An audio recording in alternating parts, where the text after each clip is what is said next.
Are you a professional pillow fighter? Or a 9-to-5 low-cost time travel agent? Or maybe real estate sales on Mars is your profession? It doesn't matter. Whatever it is you do, however complex or intricate, Monday.com can help you organize, orchestrate, and make it more efficient. Monday.com is the one centralized platform for everything work-related. And with Monday.com, work is just easier. Monday.com, for whatever you run. Go to Monday.com to learn more.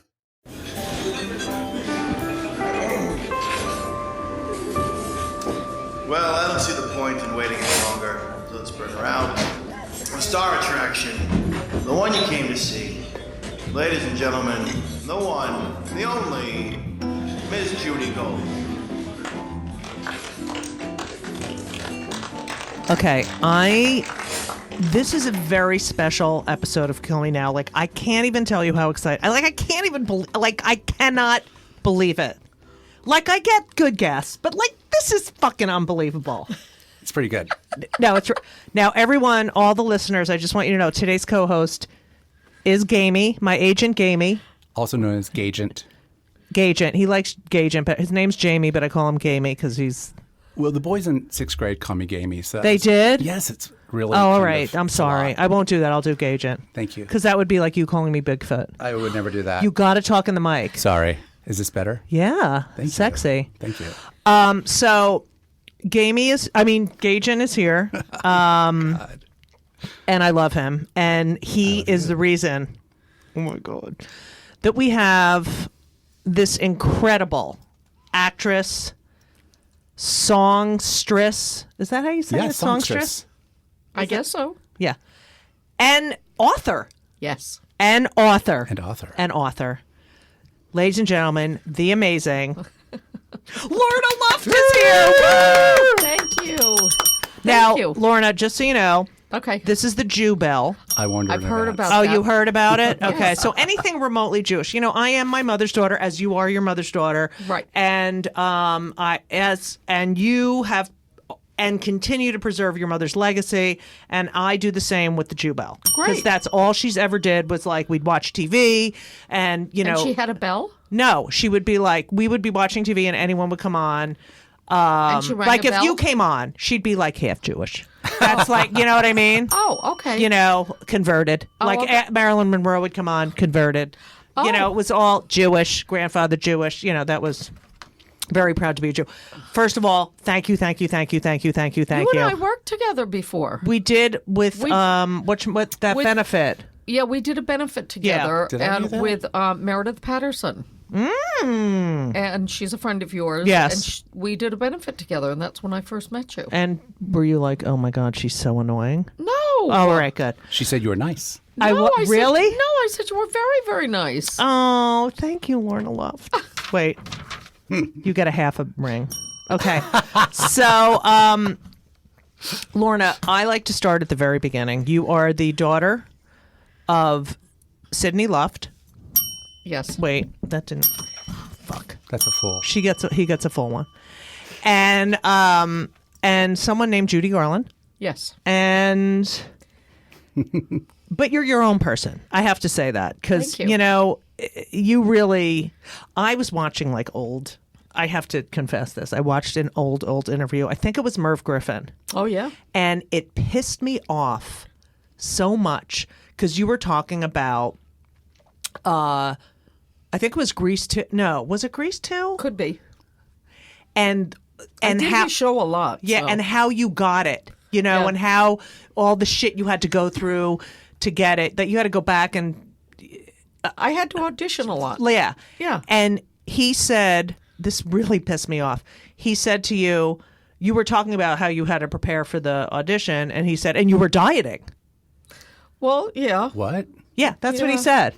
Well, I He's- was, but I know, mean, but it's but it's such a Me Too man, like, oh yeah. Yeah, but you've got to remember how long ago that was. So if it was last week, everybody should be annoyed. But it was 60, or 72, 74. Right. So people didn't do that. I mean, it's a generational thing. I know. And I can't believe that was acceptable. Well, it was. I mean, it was interesting the other night, and I don't like to name drop. I really, really, really don't. But the other night, a friend of mine, my best friend in Los Angeles, had a dinner party, and Angie Dickinson was there. Love her. She's lovely, and she's wonderful, and she's sweet, and she's beautiful. And we were talking about this, and she said, "I don't understand." And I thought, well, it's a generational thing. Right. It's about how we have grown up into women who are now saying, "No, Right. I don't think so. Please don't do that. I'm uncomfortable." Right. And I think that, but it is Because- there are young people, like I have a granddaughter who's 4 years old. She's going to grow up with that, Right. Which I think is great. Oh, I think it's awesome. And it's interesting because, as you know, when you were a kid, to be ladylike was to shut up Oh yes, and to accept what was going on and to not have an opinion or have an opinion but keep it quiet. yeah. I just feel that it was generational, but it was also of the times. And when you go back and you look at like the 50s movies and the 60s movies and all of that, there was a look, Right. there was an attitude, and there was an it all started in sort of, it was the James Bond Right. type of, that's all right with, money pennies. Right. Pussy galore. And Right. all of that. Yeah. And it was accepted because it was sexy. Right. And that was okay. And it made money. Right. And so I think that was all right. But now it is, it's a time when every woman has the right to say, that makes me uncomfortable. And it's not okay. And it's not okay. And you know what I also find interesting? I mean, this isn't what I was planning on talking about, but, we're Here we organic here. Is that, all right, I'm a lesbian. Calm down, everyone. And I have 2 straight sons. And the thing, and I wonder, they're boys, they're straight, they're just, but the one thing I know that I think is amazing, and I think that this is part of what the problem was, is that they both have very close, like best friends who are female, because they know how to be friends with a woman. They know how to be with a woman and not objectify How her. old are they? 22 and 17. Oh, okay. And Yeah. and it's amazing because when I look at what's going on, like with Brett Asshole and Donald Fuckface, like when I look at the way they don't know how to look at a woman as a human being and not, objectify her. Right. And Well, I also think that you come from how you were raised. So if your sons, right. okay, are doing that, it's because you raised them like that. Right. And I raised my children to be colorblind. Right. And to be gender blind. Right. And Same. to, especially in my family, and to be completely accepting of everyone. So when someone's not, my son's 36 and my daughter is 27, and you think to yourself, they say, I don't understand why people don't think like we do. Right, right. And I said, well, because there are a lot of people that are, they're bigoted. And they're please. racist. And it's all learned. But when we live in New York City or Los Angeles, Right. we're in the bubble. Right. are. I know. We really are. And when you go outside of that, that's really how people think. I And know. I watch television shows about it all the time. And I think to myself, that's why people need to get out of their bubble and go see what people, and just talk. Right. Talk. Why Because, do you yes. think this? Why is this? Why is this? And I think that if we started to have an open dialogue, all right, with someone, listen, you and I'm sure, have unfriended people. You're not kidding. Absolutely. Okay, and it's disturbing, but it has to be that way because Right. there's such a division. Oh my God. And I think the division is, unfortunately, if we don't vote on November the please. 6th. You're not kidding. You have No, to. I'm not kidding. Then we don't have anyone to blame but Right. ourselves. Right. I agree. And so I'm doing something I live in Palm Springs, and I'm doing something where I'm offering to drive people who are that's what I elderly want to do that too. That's great. and to the polls to make sure that they have an opportunity because they can't say. But are you a good driver? That's the problem. No, Right. no, I suck. And what kind of car do you have? I have a Prius. Oh, you have a penis. That's great. You're very. Okay, I can't. What? No, Prius is a good car. 'cause, No, I you know. love them because I go back and forth to LA all the Yeah. time and on a I love them. teaspoon of gas, so it's good.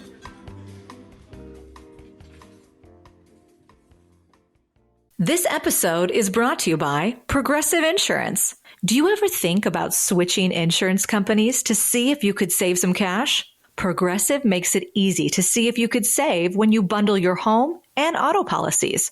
Try it at progressive.com. Progressive Casualty Insurance Company and Affiliates. Potential savings will vary. Not available in all states. Okay, so let's start. Lorna Luft. Yes. You are a child of Hollywood. Yes. And you have a new book out. Yes. And it's about A Star is Born, which is what were you going to say? It's about all Right, all of them. but also the fact that A Star is Born, the movie. First of all, I mean, it's so loaded for you because, it really the all the things that it deals with, your mother dealt with, and also But all the characters that have played Esther Blodgett and or Vicki Lester, that's the story of A Star is Born. For me, A Star is Born was never about Hollywood. Right. It was about human emotion. Right. And it's there's about, so much of it. It's about love and it's about loss and it's about watching someone's star rise and watching someone's star fall. It's about tragedy. It's about addiction. It's about Love. It's about love. Yes. And then the best thing is it's about triumph. Right. You had this very famous mother who, by the way, the fact that she is really growing up in this studio life and being, given pep pills, while other people, I think you said that I read an interview where you said that she's, having consomme. And Mickey Rooney's having a cheeseburger, but at lunch. That's what happened. In the studio, it was a system. It was a factory. And they did whatever they needed to get the product out. And they didn't realize, honestly, Judy, they didn't realize that they were ruining people's lives. Right. They didn't go out to do that. Right, Why would they harm their biggest they money didn't know. makers? They didn't know. Right. You're such a forgiving person. I love that about you. And we're both Scorpios. Anyway, your father was an amateur boxer. No, he was a pilot. They said he boxed before he was a pilot. God damn it. I'm sick of the internet. Okay. But he was tough. And he was he was tough. He was. And he was because a lot of Jews did box during the twin. My father, it was interesting. My father's mother. Oh, wait. We forgot to do the Yes. father. Okay. Oh, okay. Your father's mother, yes. What was her name? Leonora. And she came from Russia. Right. And she came over when she was 15 years old. Right. And she started working in dressmaking factories. And then she had her own store in Bronxville. And so they were well off. Yeah. Funnily enough, one of her first models was Lucille Ball. No way. So Lucy and I talk to each other and say, listen, your mom was my work No with way. my grandmother. Yeah. I just saw her at crazy. the opening of the Comedy Museum in Yeah. Jamestown. She's lovely. She's my neighbor. I mean, and I love her. And She's I can't very believe nice. how Amazing. tall she is. Yeah. I was in shock. Why? I thought she would be short. No, she's her mom was tall. Yeah, I didn't. Yeah, I love her. And so, what a lovely All right. No, she's great. And your father flew for the Royal Canadian Air Force, Yes. which is interesting because I just finished reading Philip Roth, the plot against America, and one of the characters goes during the war to Canada. So it because America wouldn't get into the war. Right. So your father, how did they meet? Your father and your mother? They met on a date in New York. They met in a nightclub. Wow. And my mom was with Kay Thompson, and she was just about. She hadn't finalized her divorce to Vincent, but it was on the way, and that's how they met. They met in a nightclub. Right. And what's interesting is that this film, A Star Is Born, was sort of, your father set up the deal. Yeah. With Warner Brothers.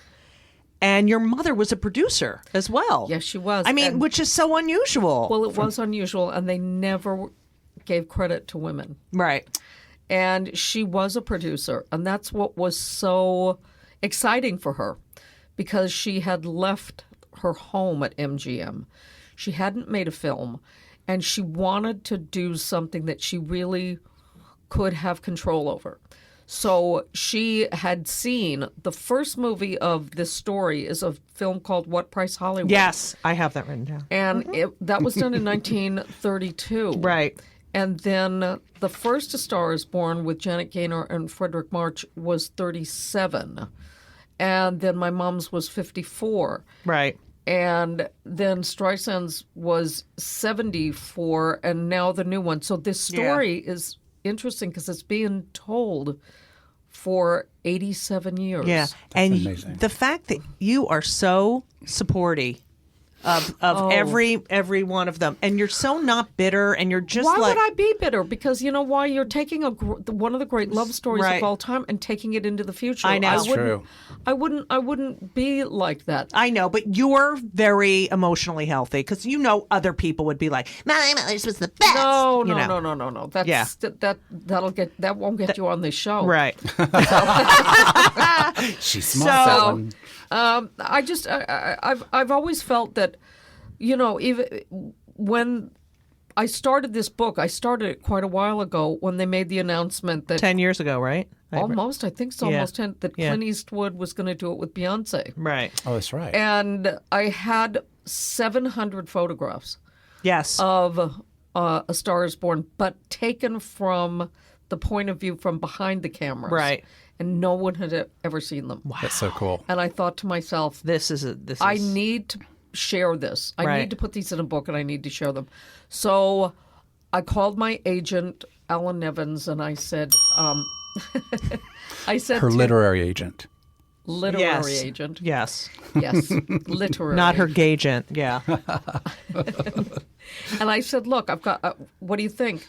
He said, I think this is great because they just made this announcement. And then that movie didn't happen, and neither did my book. So I said, I'm just going to sit on it.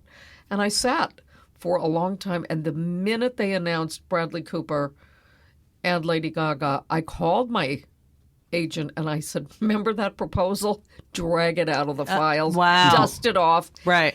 And start all over again. And start all over again, yeah. And So- we did. One of the tragedies of your mother's version and your father's version was that it was 3 hours long. Correct. And the studio, Jack Warner, Yes. said that they needed to cut it, Correct. which cost your mother the Oscar. Well, the story is so, I guess you would say, it's something so unimaginable that would happen today. I was talking about this on the red carpet when I was invited to the premiere of the new one. Jack Warner got a call from the New York guys. I'm just going to do that for the New York guys. Who said, it's too long, we need more screenings in the theaters to make money. So we need to cut this so we can get more showings of this film. So if they took a half an hour out, they could add another showing of it for Correct. that day. Okay. Yes. So George Cukor had moved on to another film, and they took this film and they just cut it up. And not only did they just cut it up, but then they sent it to movie houses for projectionists to cut up. No way. Way. That's disgusting. Yeah. And so the movie, when I first saw the movie when I was an adult, Right. it made no sense. There were just chunks of it missing. And so, but that's what they did. And it was like I always said that my mom and my dad went to the Kentucky Derby. Right. And they had their horse, and the horse crossed the finish line, and then it came up lame. Right. And they went to their red carpet, because in my book I have a whole section about the Hollywood premiere of My Mom's A Star Is Born, and it's legendary. It's yeah. legendary. And then they got the red carpet pulled out from underneath them. Right. And it did cost her the Oscar because the movie only ran in the theaters in its full version for 2 weeks. What? Now, yeah. So they put it out amazing. in 2 weeks. The people who saw it will never see A Star Is Born like that ever again. Right. Because they took They were the footage, only ones. What they threw it away. fucking. So when you say that they would send it and the projectionist would cut With scissors, with notes. they all cut it the same way. Yes. Is what you're saying. Yeah. That is unfucking, and that is gone. Yeah. Fucking pisses me off.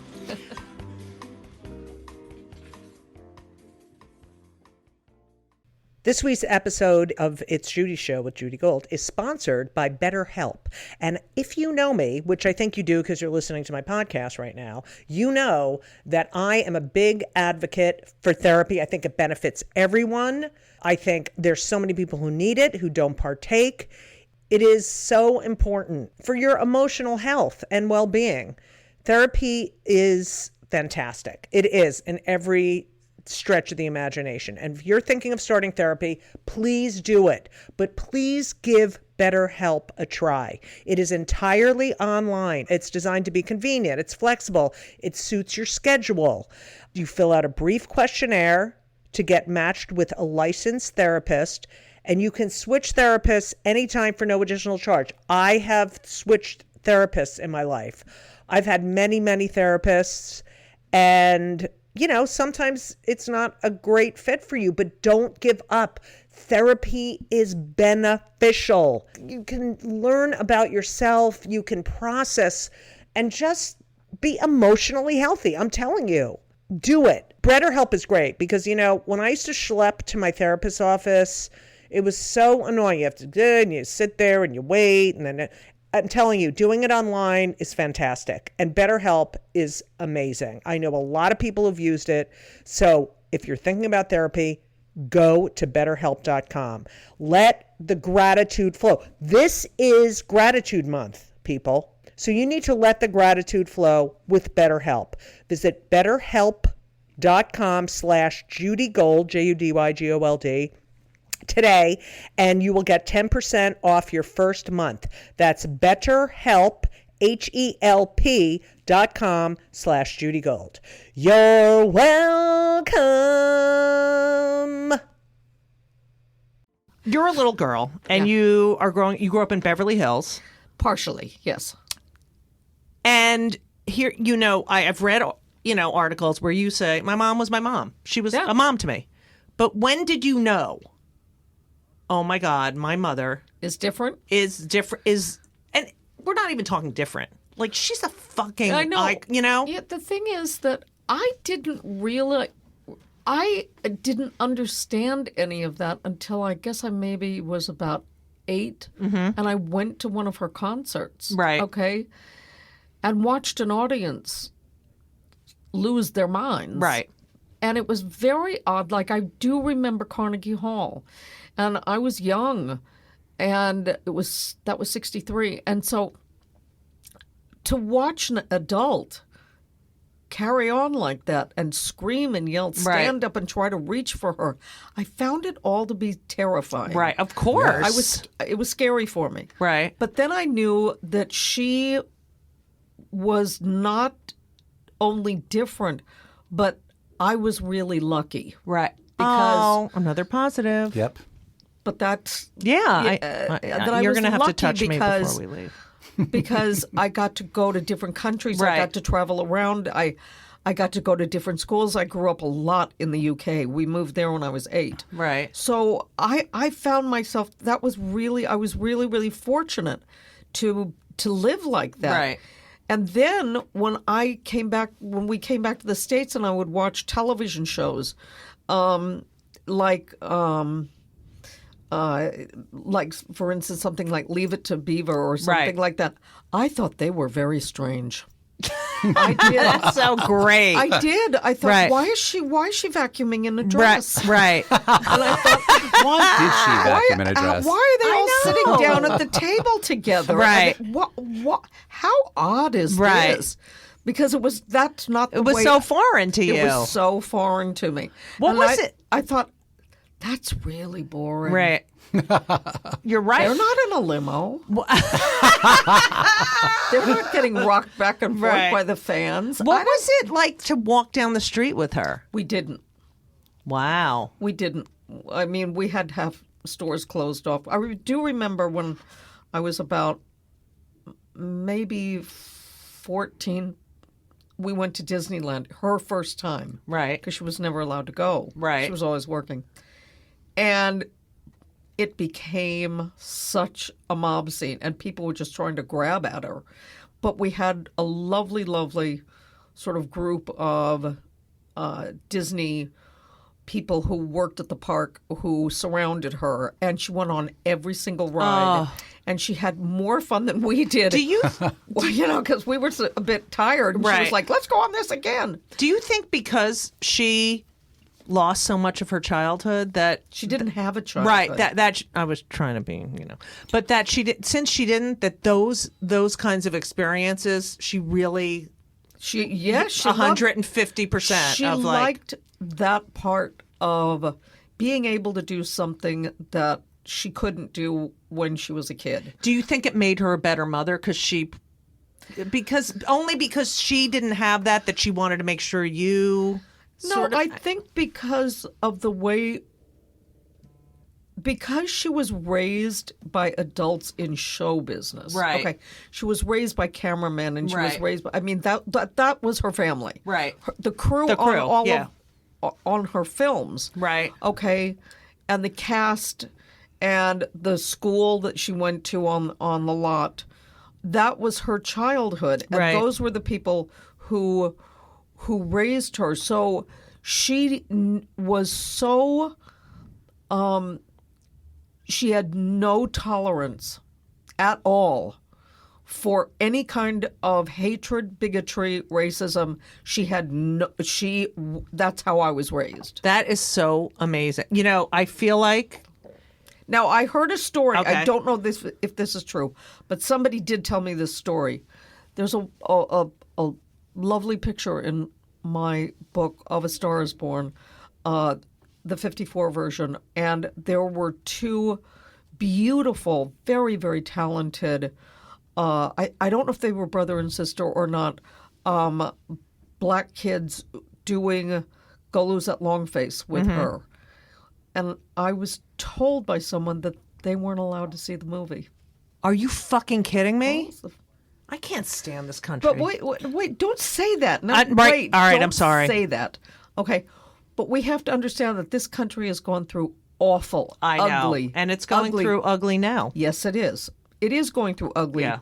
But it's been uglier. Right. So, but I mean, but that's why, and my mother was raised to, because she was different. Right. So she knew what it was like to feel different. Right. So that she always, like, I'll never forget, this was in my first book. I was we were in our house in Brentwood, and I had a little friend over, and I asked her what her dad did or her mom did, thinking that maybe they worked with my mom. Right. My mother lost her mind. She got so angry at me.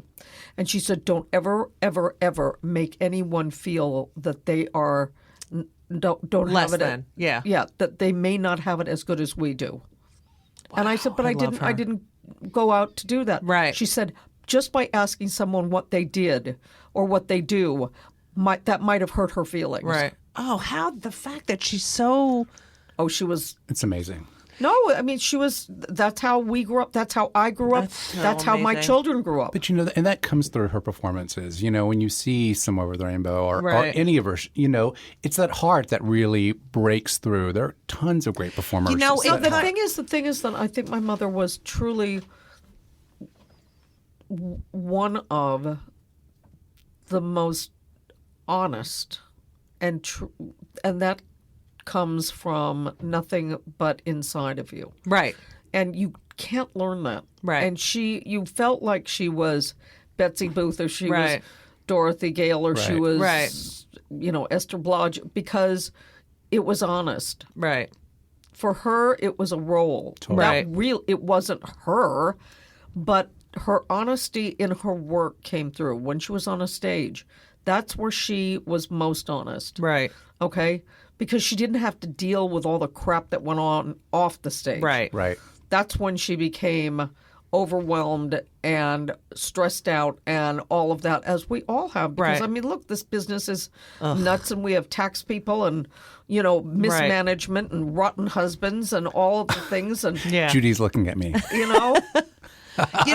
We go through it, but once we're on a stage or while you're here in this little tiny, you're safe. Right. You're in a bubble. Right. And that's okay. Right. It's just that when you open the front door to this building, it's like, oh no, I'm in reality. Right. Yeah.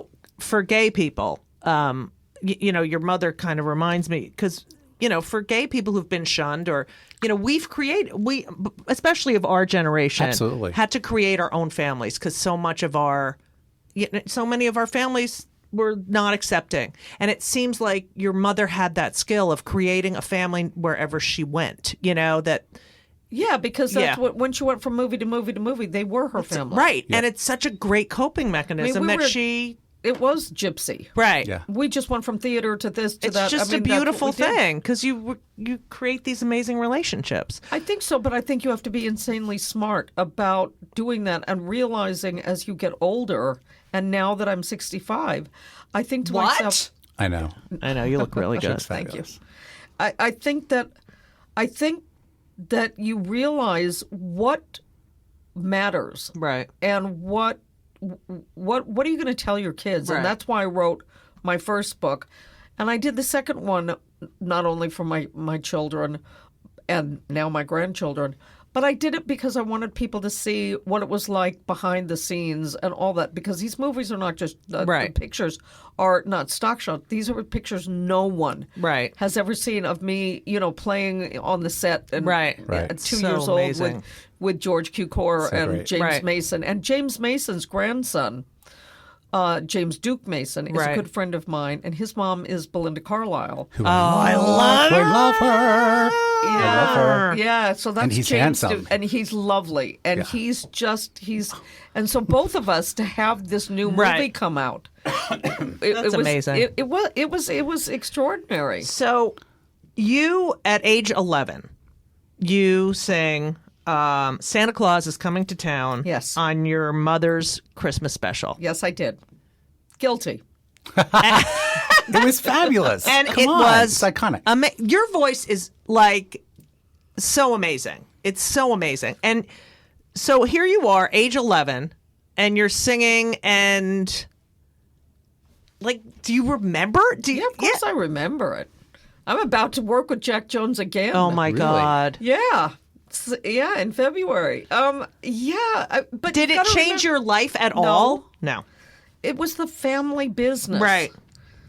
I didn't do anything. I mean, I think that if I had walked into a doctor's office at age 11 with a stethoscope, that would have been odd. Right. But if you come from a family of doctors, somebody's going to be a doctor. Right. Okay, and if you come from my family, somebody's going to go into show business. Right. I mean, it was just a matter of my mom used to say, well, beat the clock. Okay, so because she knew that one of us was going to go into it. And it's also interesting because I'm sure a lot of people are like, oh, well, she's from the show business. But it's like you have to prove yourself even more. You have to work really hard. I mean, I know that you've worked really hard, but it's like, yeah, you get in the door, but you have to You have to deliver. More. Yeah. They expect more. Yeah. And I'm never going to say that is a burden. I am going to say that is the person I can get in the door, and maybe more is expected, but then there's a person who can't get in the building. Right.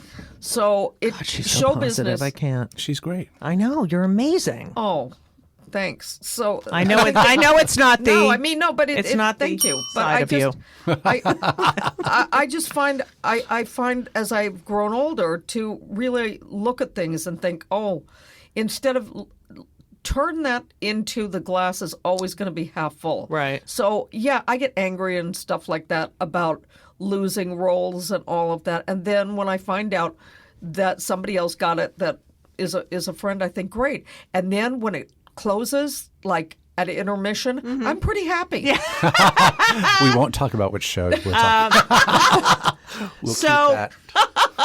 So you're living. I just wanted. What was your godparents, Frank Sinatra and Sammy Davis Jr.? Yeah. Like everyone's. I mean, but to me, they were right. I mean, it's just. I love. First of all, can I just say something? I have this great picture. Yeah. In my book. Oh, Sammy Davis Jr. Okay. Sorry. Yes. Yes. I have this great picture in my book of at the premiere of A Star Is Born at the Pantages of my mom with Marlon Brando, and they're both laughing hysterical. And I wanted to say, I wonder who said what to who. Right. Yep. Because it's real. I wonder if she said something really funny, because my mother was hysterically funny. I mean, she was really funny. Or if he said something to her, but it was such a classic photo that people haven't seen, and they turn the page and they go like this. And I think, I wonder who said what to who. But they were friends. So I mean, all of these people she worked with, so they weren't anybody different to me. But so. This is what Lucy Arnaz and I talk about. It's like, so. But what about your friends from school? I didn't have any because we moved around so much. Do you think that had a profound effect on you? Yeah, because I sort of walked into school and said, "Well, if I don't like it, I don't have to be here very long." You know, I felt I never felt I don't. When people say, "Oh, I've had this childhood friend," well, I don't have that, but that's okay because I make friends along the way. Right. At a book signing the other night, this lovely lady said, "Do you remember me?" And I said, "I don't remember what I had for breakfast." So, what are you saying? And she said, "Well, I was your babysitter." And I said, "No way." I said, "In what country? In what wow. I have a lot of questions." And she said. She mentioned the year, and then she said something about we went makeup shopping. I said, well, that sounds like me. But, people come up to me all the time, and they said, I went to school with you. And I have to say, what country? Right. What year? Because we grew up all over the place. Right. I mean, New York was a huge part of my childhood. Right. And Los Angeles and London. So I lived in 3 cities for a very, very long time. So I consider all of them pretty much home. Did you have any sort of rituals? Like every Sunday we would do this, like that? Well, when my mother was doing the television series every Sunday, she would have people over and watch the show. Oh, really? Well, yeah. And dinner and like who would come over? The neighbors. Okay, come on. And who are the neighbors? That's what I'm trying to get at, baby. You just mentioned a bunch of them. It was all the people that were in town on the show, and they would come over and they would have poker parties and all of that. But when I was a child and we lived on Mapleton Drive in Holmby Hills, people don't know this, but my mother and my father used to love to have poker parties, and so they would have a poker game, right? And they would invite the neighbors, and the neighbors at that point was Humphrey Bogart, because he lived next door. Oh, my God. And then Frank at Sinatra. Yeah. Duh. Okay. To me, Uncle Frank. Oh, my God. Oh, my God. Yeah. Would Lauren come? Would Lauren come with Humphrey? Yes. So glamorous. Yeah, well, they were the neighbors. But to me, they were Leslie and Stephen's mom and dad. Right. That's who they were. And Swifty Lazar, and there was a group of them that would meet, and there was a gossip columnist And she wanted to be invited to this poker party, and everybody said no. Right. So she wrote in her gossip column, and that rat pack in Beverly Hills. Oh. That's where it started. And that's how it started? That's how so it started. great. Was it Hedda? That's amazing. Do you know who the gossip columnist was? Yeah, it wasn't Hedda Hopper. It was Was